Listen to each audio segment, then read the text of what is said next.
In the Prado Museum in Madrid hangs one of the world's most famous paintings, Diego Velázquez's Las Meninas. At its center stands a luminous child with golden hair and an elaborate dress, her innocent eyes gazing directly at the viewer. This is Margarita Teresa of Spain, painted around 1656 when she was just 5 years old. What visitors don't see in that radiant face is the horrific destiny that awaited her. A life predetermined by the twisted logic of royal bloodlines and political ambition. Margarita Teresa was born into the Habsburg dynasty, a family so obsessed with maintaining their genetic purity that they had turned incest into official policy. Her own parents were uncle and niece. Her future husband would also be her uncle. By the time she died at 21, she had endured 6 pregnancies, countless miscarriages, and unimaginable suffering, all in service of preserving a bloodline that was slowly destroying itself from within. This is not a story of romantic royal marriages or fairy tale princesses. This is the account of a young woman whose entire existence was sacrificed on the altar of dynastic ambition. Margarita Teresa's brief life illuminates one of history's most disturbing examples of how political power could corrupt the most basic human relationships, turning family bonds into instruments of exploitation and control. Her story begins in the opulent but suffocating world of 17th-century Spanish royalty, where children were commodities and love was a luxury that few could afford. In this world, Margarita Teresa was never truly free, not even in childhood. From the moment of her birth, she belonged not to herself, but to an empire that would consume her entirely. The Spanish Empire of her era was already showing signs of the decay that would eventually destroy it. The same obsession with bloodline purity that had once helped the Habsburgs dominate Europe was now weakening them from within. Margarita Teresa would become both a symbol and a victim of this decline. A princess whose beauty masked tragedy that reveals the horrifying cost of absolute power. When we look at Velázquez's masterpiece today, we see not just artistic genius, but a historical document of extraordinary poignancy. That golden-haired child represents the last flicker of Habsburg, Spain's glory. Unaware that she would spend her brief life serving as a living sacrifice to maintain that dying light. The painting captures her at the only truly free moment of her existence as a child in her father's court before the machinery of royal marriage had claimed her. Within a decade, she would be married to her uncle and shipped off to Austria, beginning a cycle of pregnancy and loss that would define her remaining years and ultimately kill her. To understand Margarita Teresa's fate, we must first examine the dynasty that created it. The House of Habsburg had ruled vast territories across Europe for centuries, accumulating power through strategic marriages that kept wealth and influence within the family. What began as political wisdom, however, had evolved into something far more sinister. A systematic practice of incest that the family elevated to the level of sacred duty. The Habsburg marriage strategy was brutally simple. Marry within the family to prevent the division of territories and maintain the purity of royal blood. This meant that uncles married nieces, cousins married cousins, and brothers, in-law became sons-in-law in an endless cycle of genetic entanglement. The family tree of the Habsburgs resembled not so much a tree as a twisted vine curling back on itself repeatedly. By the 17th century, the consequences of this policy were becoming impossible to ignore. Habsburg children were increasingly born with physical deformities, mental disabilities, and complex health problems. The famous Habsburg jaw, a protruding lower jaw caused by inbreeding, became so pronounced in some family members that they could barely eat or speak properly. Yet the family continued their practice, believing that the purity of their bloodline was worth any cost. The Spanish branch of the Habsburg family, into which Margarita Teresa was born, was particularly notorious for its extreme inbreeding. Her father, Philip IV of Spain, was himself the product of generations of incestuous unions. Her mother, Mariana of Austria, was Philip's own niece, the daughter of his sister, Maria Anna, and Emperor Ferdinand III. This made Margarita Teresa's genetic heritage a concentrated cocktail of Habsburg DNA with all the dangers that entailed. The court physicians and advisors who served the Habsburgs were well aware of the problems caused by inbreeding, but they dared not speak against royal policy.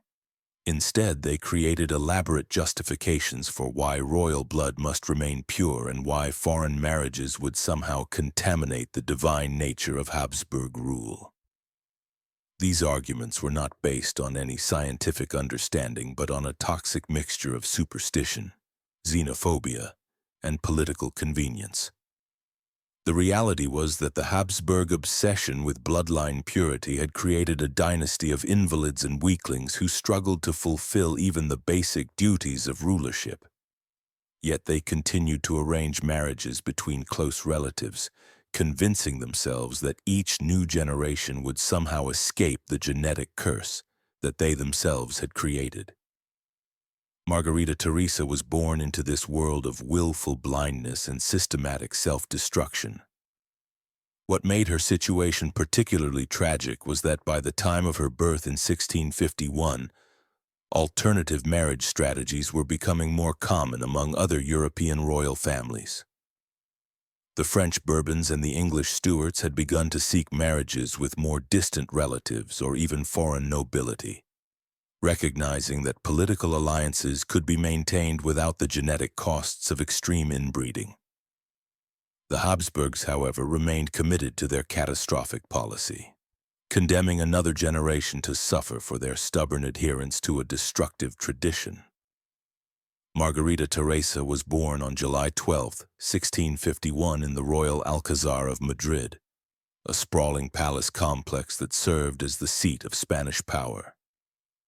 Her birth was celebrated throughout the empire not because she was loved as an individual, but because she represented a valuable asset in the ongoing game of European politics.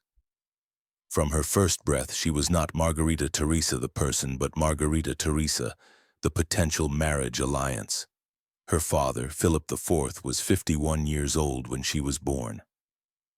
Already an aging monarch burdened by the failures of his reign, Spain was losing its grip on its vast empire, suffering military defeats in Europe and economic collapse at home. Philip desperately needed political alliances to shore up his crumbling kingdom, and his newborn daughter represented a precious bargaining chip in those negotiations. Her mother, Mariana of Austria, was just 22 years old, but already experienced in the brutal realities of Habsburg marriage politics. Mariana had been married to her uncle Philip when she was only 14, shipped from Vienna to Madrid to serve the Spanish monarchy's needs. Now she watched her own daughter begin the same tragic journey, knowing full well what awaited the child, but powerless to prevent it. The infant Margarita Teresa was immediately surrounded by a court that saw her primarily in terms of her future reproductive value. Palace officials began discussing potential marriage arrangements before she could even walk, analyzing which unions would bring the greatest political advantage to Spain. Her education, her interests, her personal preferences, none of these mattered compared to her utility as a diplomatic tool. Despite the cold calculations surrounding her birth, contemporary accounts suggest that Margarita Teresa was a remarkably intelligent and spirited child. She learned languages quickly, showed genuine artistic talent, and displayed a natural charisma that impressed visitors to the Spanish court. These qualities, however, only made her more valuable as a commodity. A charming princess would command a higher price in the marriage market than a plain or dull one. Her early years were documented extensively by court artists, most famously in Velázquez's paintings. These works show a beautiful child with the characteristic Habsburg features, the pronounced lower lip and pale complexion that marked her genetic heritage. But they also capture something else, a vitality and innocence that would soon be crushed by the weight of dynastic expectations. The Spanish court of Margarita Teresa's childhood was a place of elaborate ceremony and strict protocol where every aspect of daily life was governed by rules designed to maintain royal dignity and distance. She was never allowed to play with common children, never permitted to express preferences that might conflict with state interests, never given the opportunity to develop relationships based on affection rather than political utility. Her world was beautiful but sterile, magnificent but ultimately hollow. As Margarita Teresa grew from infant to child, the Spanish court began the process of molding her into the perfect royal bride. This education was not designed to develop her mind or nurture her talents, but to make her an acceptable offering to whatever foreign prince would best serve Spanish interests. Every aspect of her upbringing was calculated to maximize her value in the international marriage market. Her formal education focused heavily on languages, particularly German and Latin, since it was already understood that she would likely marry into the Austrian branch of the Habsburg family. She was taught to speak, read, and write in multiple languages, but these skills were not intended to broaden her intellectual horizons. Instead, they were practical tools that would help her function as a diplomatic asset in a foreign court. Religious instruction occupied a central place in her daily routine, but even this was shaped by political considerations. She was trained in the specific forms of Catholic devotion favored by the Austrian Habsburgs, ensuring that her future in-laws would find her appropriately pious. Her spiritual education emphasized submission, sacrifice, and the divine right of kings, lessons that would serve to justify whatever personal costs her marriage might demand. Physical education for Margarita Teresa focused on developing the grace and bearing expected of a Habsburg princess. She learned to dance, ride horses, and carry herself with the dignity that befitted her station. However, she was also subjected to the rigid dietary restrictions and lifestyle limitations that the court believed necessary to maintain her health for future childbearing. Her body, like her mind, was being prepared for service to the dynasty. The paintings and portraits from this period show a child who was clearly intelligent and alert, but they also reveal something troubling in her expression. A premature seriousness that suggests she was already aware of her fate. Unlike other children who might dream of adventure or romance, Margarita Teresa knew that her future had already been decided by others, and that her personal desires would never be consulted in that decision. Court records from this period revealed the extent to which her daily life was monitored and controlled. Every meal, every lesson, every social interaction was documented and analyzed for its potential impact on her suitability as a bride.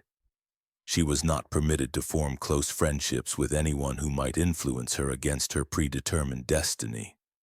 Nor was she allowed to express preferences that might complicate future marriage negotiations. Perhaps most disturbing of all, palace physicians regularly examined her to assess her physical development and reproductive potential. These examinations, which began when she was barely 10 years old, were conducted with the cold efficiency of livestock breeding. The doctor's reports preserved in court archives discuss her body in purely functional terms, evaluating her capacity to bear children for the glory of the Habsburg dynasty. By the time Margarita Teresa reached her 11th birthday, serious negotiations for her marriage had already begun.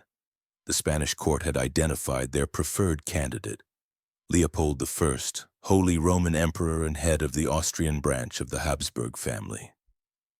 Leopold was Margarita Teresa's uncle, her mother's brother, making this union yet another example of the Habsburg family's incestuous marriage policy. The marriage negotiations revealed the brutal calculations that drove Habsburg diplomacy. Spanish ministers saw the union as essential for maintaining the family's grip on power in both Spain and Austria. With Philip IV's male heir, Prince Philip Prospero, sickly and unlikely to survive to adulthood, Margarita Teresa represented one of the few opportunities to cement the alliance between the two Habsburg branches. before the Spanish line failed entirely. Leopold himself was 23 years old when the marriage was proposed, already a veteran of political marriages that had failed to produce the heirs his dynasty desperately needed. His first wife, his own niece Margarita Teresa, another product of Habsburg inbreeding, had died young after a brief childless marriage. The Austrian court saw Margarita Teresa as a fresh opportunity to continue the Habsburg bloodline, regardless of the genetic dangers posed by yet another incestuous union. The negotiations dragged on for months, with both courts haggling over doweys, territorial concessions, and succession rights as if they were trading livestock rather than arranging a child's future.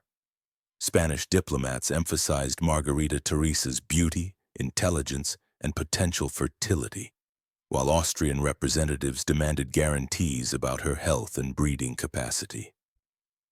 At no point in these discussions was the girl herself consulted about her preferences or feelings. Contemporary documents revealed the cold precision with which the marriage was planned. Palace physicians provided detailed reports on Margarita Teresa's physical development, predicting her reproductive timeline and estimating how many children she might be expected to produce. Court astrologers calculated the most auspicious dates for the wedding and consummation, while diplomats worked out the complex logistics of transferring a Spanish princess to Austrian control. The financial aspects of the negotiation were particularly revealing. Spain was virtually bankrupt by this period, struggling to fund its military commitments and maintain its vast empire. The Spanish court offered an enormous dowry for Margarita Teresa, money they could barely afford because they desperately needed the Austrian alliance to survive. This meant that the young princess was not just being sold into marriage, but sold at a premium that would further impoverish her homeland. Religious authorities were enlisted to provide moral justification for the incestuous union, producing theological arguments about the divine nature of Habsburg blood and the necessity of keeping it pure. These religious leaders, many of whom owed their positions to royal patronage, conveniently ignored the obvious health problems caused by inbreeding and instead focused on abstract concepts of dynastic righteousness and divine will. The marriage contract between Margarita Teresa and Leopold I was finalized in 1663 when she was just 12 years old. The agreement specified that the actual ceremony would take place when she reached 14, an age that the Habsburg courts considered suitable for marriage and immediate childbearing. This gave the Spanish court 2 years to complete her preparation for what would essentially be her sale to the Austrian branch of the family. The final months before her departure from Spain were filled with increasingly intensive education designed to make her acceptable to her new family. She received detailed instruction in Austrian court customs, Habsburg family history, and the specific expectations that would govern her behavior as Leopold's wife. These lessons emphasized her primary duty, producing male heirs to continue the Habsburg line, regardless of the personal cost to herself. The wedding ceremony itself took place by proxy in Madrid on April 25, 1666, with Margarita Teresa, dressed in an elaborate gown that emphasized her youth and innocence. The Austrian ambassador stood in for Leopold during the religious service, while the 14-year-old bride recited vows that bound her to a man she had never met and a life she could not imagine. Palace records describe her as pale and silent during the ceremony, showing none of the joy typically associated with weddings.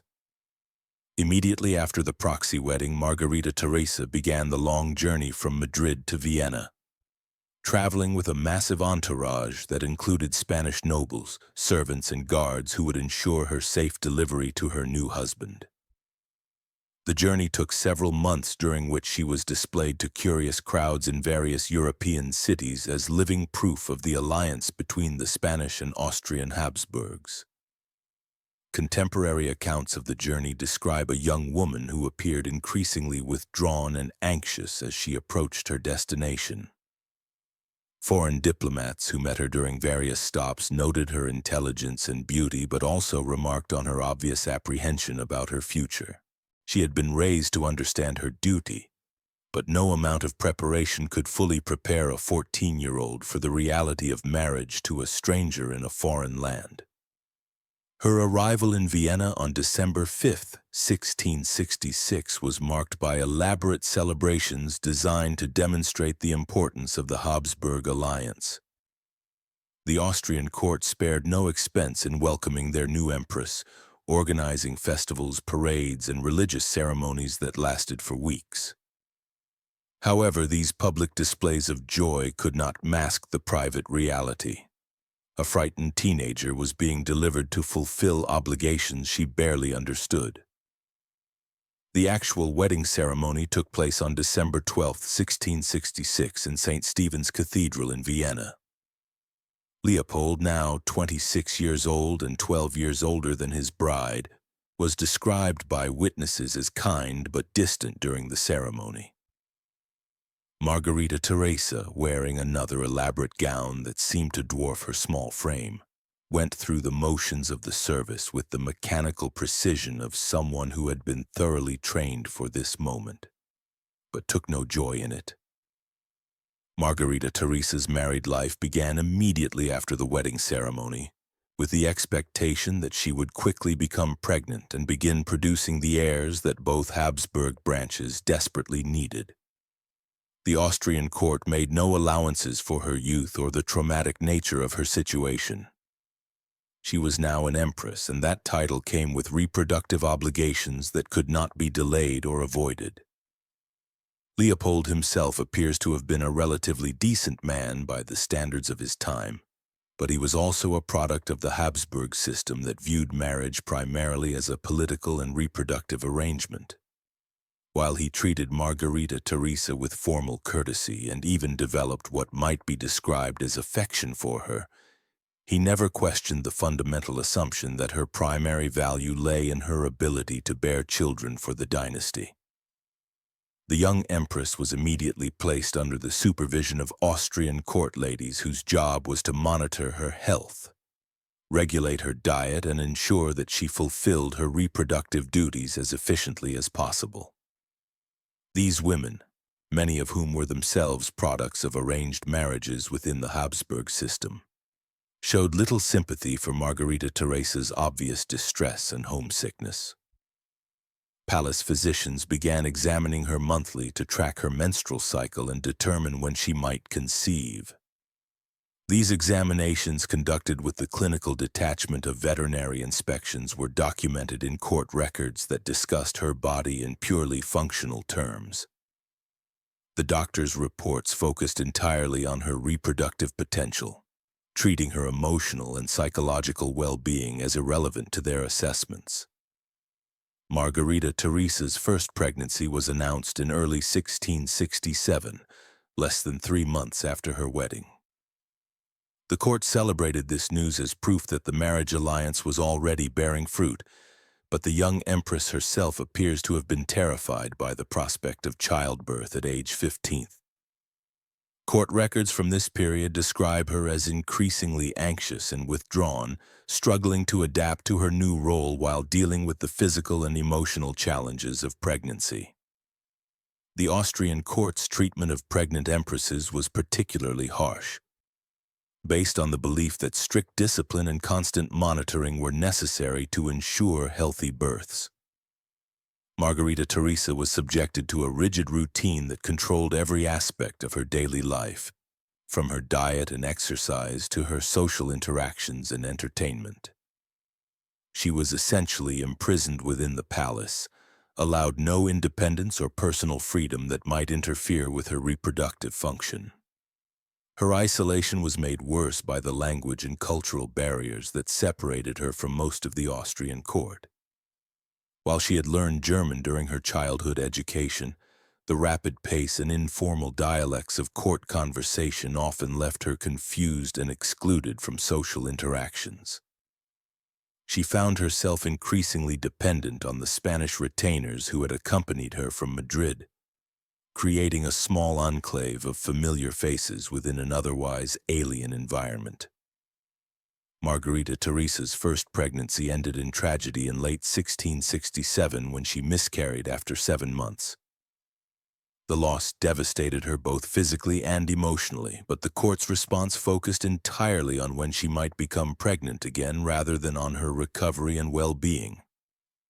Palace physicians attributed the miscarriage to her youth and inexperience, recommending immediate efforts to conceive another child before her body could forget its reproductive function.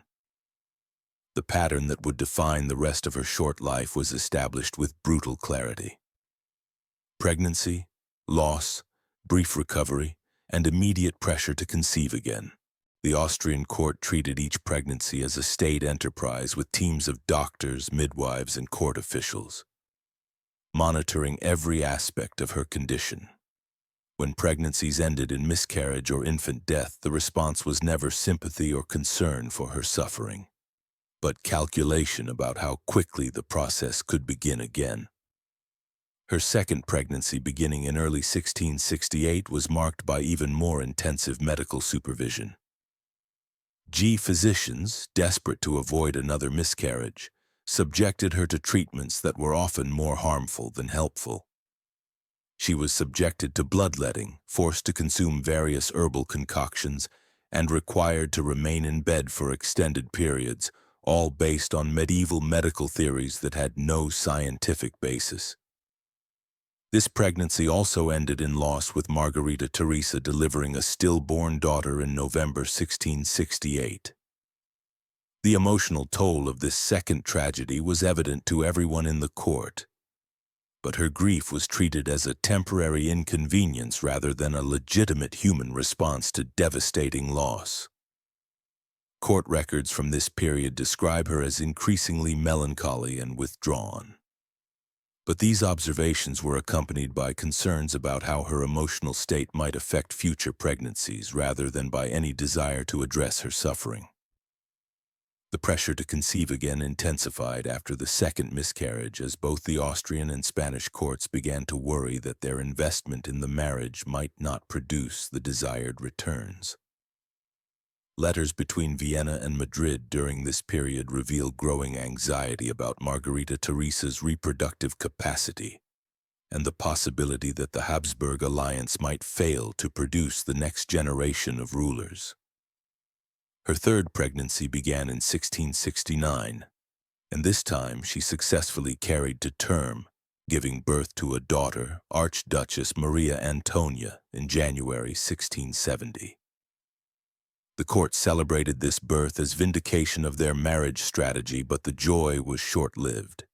The constant strain of pregnancy and childbirth at such a young age had taken a severe toll on Margarita Teresa's health, and she struggled to recover from the difficult delivery. Despite her obvious physical and emotional exhaustion, the pressure to produce additional children continued unabated. Court physicians declared her healthy enough for another pregnancy within months of Maria Antonia's birth, beginning a cycle that would continue until her death. The brief period of celebration following her daughter's birth was quickly replaced by renewed focus on when she would conceive the male heir that the dynasty desperately needed. By 1670, the repeated pregnancies and miscarriages had severely damaged Margarita Teresa's health. Court physicians noted that she was frequently ill, suffered from chronic fatigue, and showed signs of what we would now recognize as severe depression. However, these medical professionals operating under intense pressure from the Habsburg courts continued to declare her fit for additional pregnancies despite obvious evidence to the contrary. Her fourth pregnancy began in late 1670, but this one was marked by complications from the very beginning.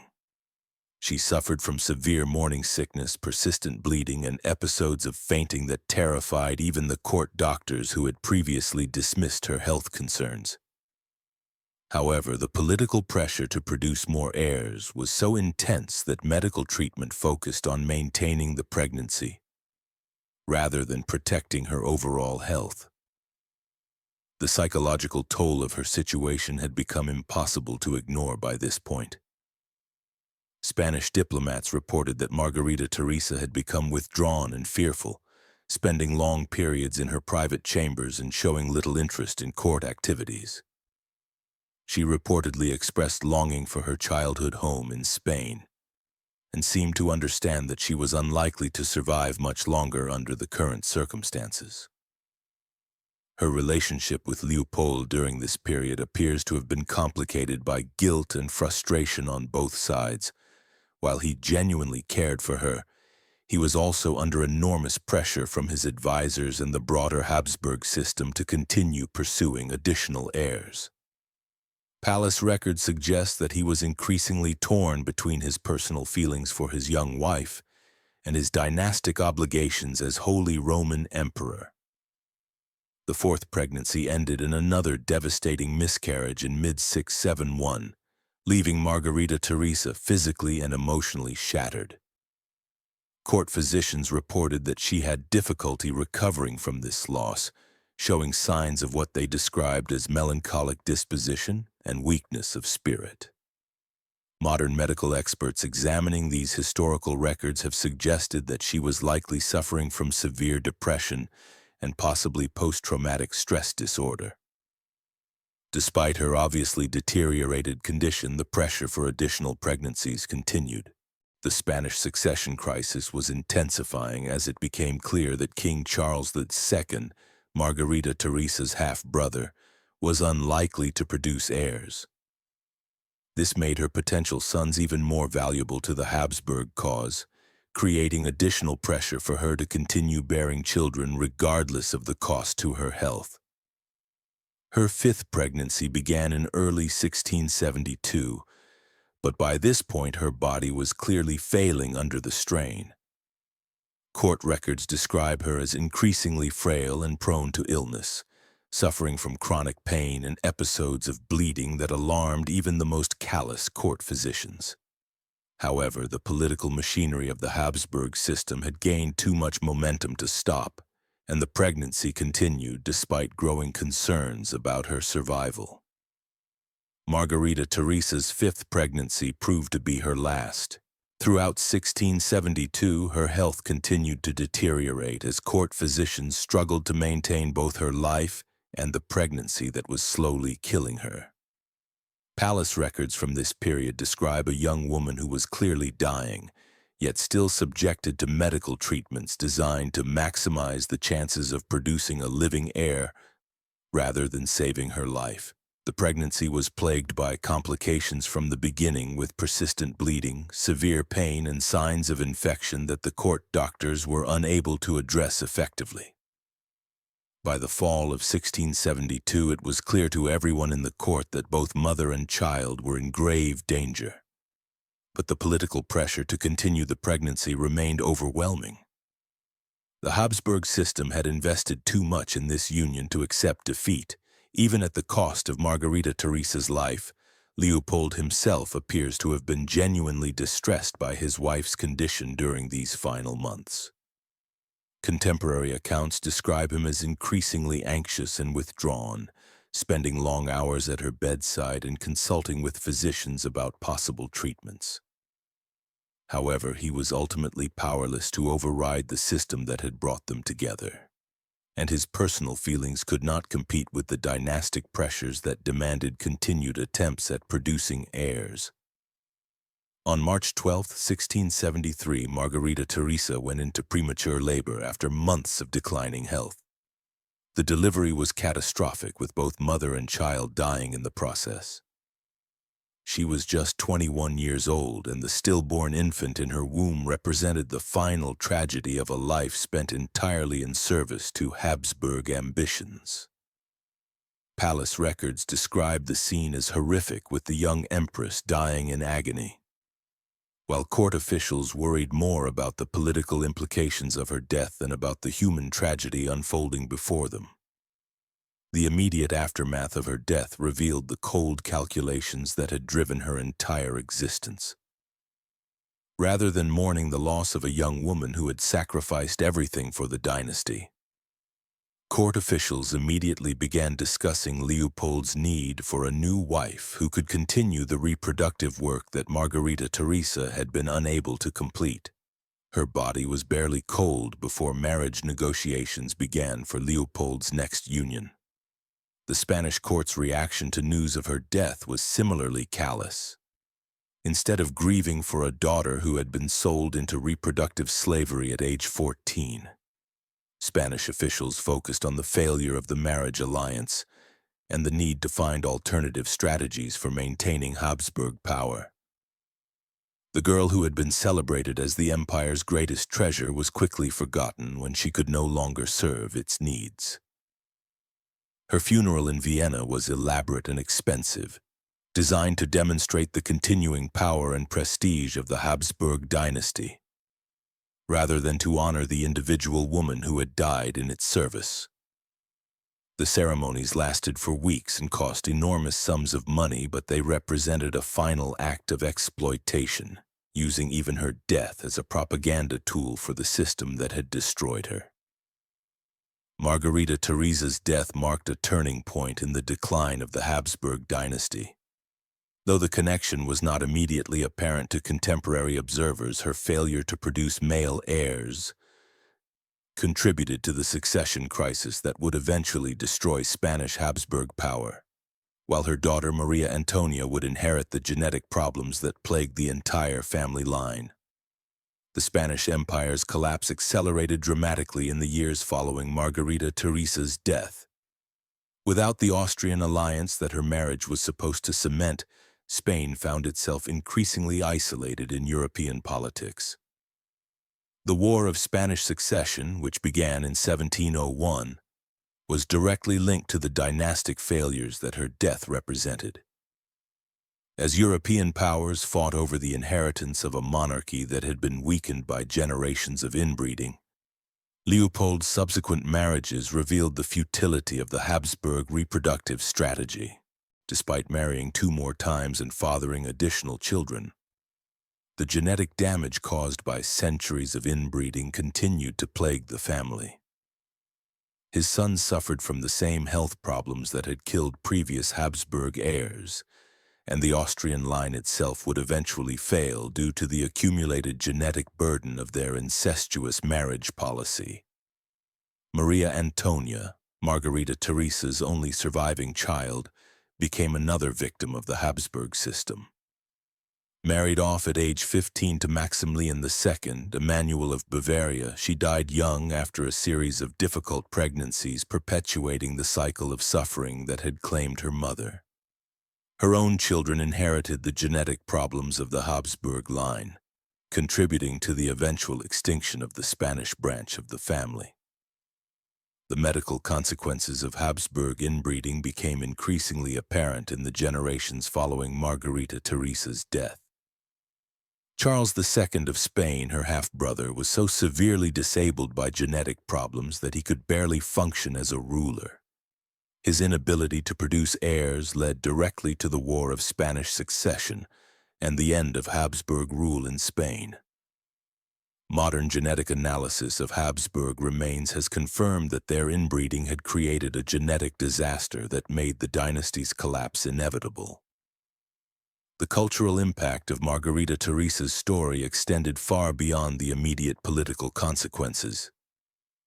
Her tragic fate became a symbol of the human cost of absolute monarchy and the dangers of treating people as political commodities. Enlightenment philosophers would later point to her story as evidence of the need for more humane approaches to marriage and governance, arguing that systems that sacrificed individual welfare for political advantage were ultimately doomed to failure. Perhaps most significantly, her death helped to discredit the idea of divine monarchy that had sustained Habsburg power for centuries.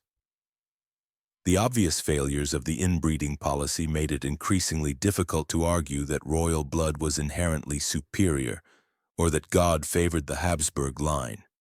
The empire's decline following her death provided concrete evidence that political systems based on genetic superstition were fundamentally flawed. Today, Margarita Teresa is remembered not for her tragic life or reproductive failures, but for her appearance in Velázquez's Las Meninas, a painting that has become one of the most analyzed and celebrated works in Western art. This irony is profound.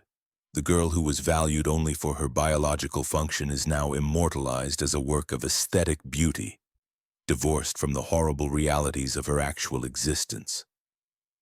The painting, created when she was around 5 years old, captures her at the only moment in her life when she was truly free from the reproductive expectations that would define her future. In Velázquez's composition, she appears as a genuine child, curious, intelligent, and full of potential. The artist's genius lay in his ability to see her as an individual human being rather than as a dynastic commodity, creating a portrait that transcends the political calculations surrounding her existence. Art historians have noted the painting's unusual composition, with Margarita Teresa gazing directly at the viewer while surrounded by court attendants and symbols of royal power. Some have interpreted this as a commentary on the isolation and artificiality of royal life, with the young princess trapped within a world of ceremony and protocol that separates her from normal human experience.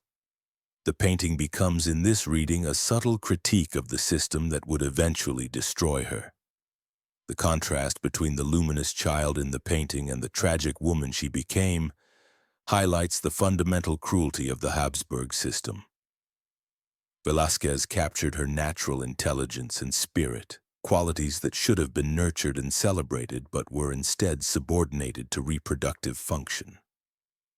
The painting serves as a record of what was lost when the dynasty decided that her value lay not in her mind or character but in her womb. Modern viewers of Las Meninas often comment on the haunting quality of Margarita Teresa's gaze, describing a sense that she is looking directly into their souls. This effect may be partly due to our knowledge of her subsequent fate. We see in that innocent face the shadow of the suffering that awaited her. The painting becomes a kind of memorial, preserving the memory of a child who deserved better than the fate that dynastic politics imposed upon her. The transformation of Margarita Teresa from historical victim to artistic symbol represents a form of posthumous justice. While the Habsburg system valued her only as a reproductive tool, history has chosen to remember her as Velázquez saw her, a remarkable individual worthy of artistic immortality. Her image in Las Meninas has outlasted the empire that consumed her, ensuring that she is remembered for her humanity rather than her utility. The painting's enduring popularity also serves as an indictment of the system that destroyed her. Every viewer who admires the intelligence and vitality captured in her 5-year-old face is implicitly recognizing the tragedy of what happened to her afterward. The work becomes a silent protest against the reduction of human beings to political and reproductive functions, celebrating the individual spirit that authoritarian systems seek to crush. The story of Margarita Teresa of Spain represents one of history's most disturbing examples of institutional child abuse sanctified by political necessity and religious doctrine.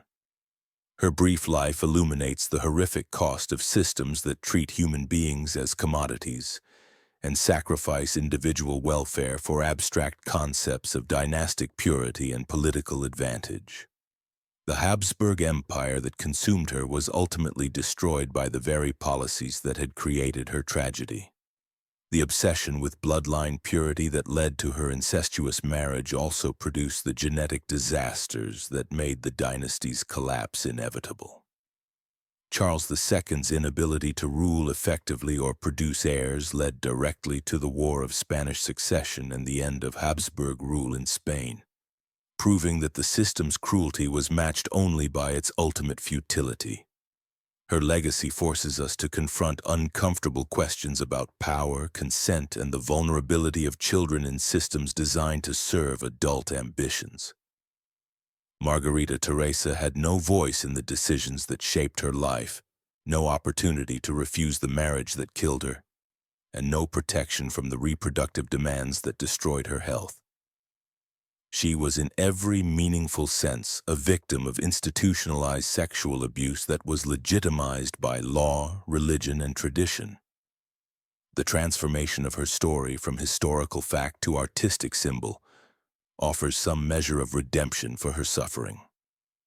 While the Habsburg system valued her only for her reproductive function, history has chosen to remember her through Velázquez's painting, which captures her essential humanity and individual worth. In Las Meninas, she achieves a kind of immortality that transcends the political calculations that defined her actual existence. Modern viewers looking at that luminous child in the Prado Museum are witnessing both the highest achievement of Western portraiture and a memorial to one of its most tragic victims. The painting serves as a permanent reminder that behind every political alliance and dynastic marriage was a real human being whose life had value beyond their utility to the state. Perhaps the most fitting tribute to Margarita Teresa's memory is the recognition that her story represents thousands of similar tragedies throughout history. Young women whose lives were sacrificed to male ambition and political necessity. Her individual suffering becomes symbolic of a larger pattern of exploitation that continued long after the Habsburg dynasty fell, and that continues in various forms today wherever children are treated as property, rather than as human beings deserving of protection and care. The golden-haired child in Velázquez's masterpiece gazes across the centuries with eyes that have seen too much, serving as an eternal witness to the capacity of human systems to destroy the very people they claim to serve. In remembering her story, we honor not only her individual tragedy, but also our collective responsibility to protect children from the adult ambitions that would consume them. Her legacy is a warning that no political goal, no matter how grand, justifies the sacrifice of innocence and human dignity that her life represented.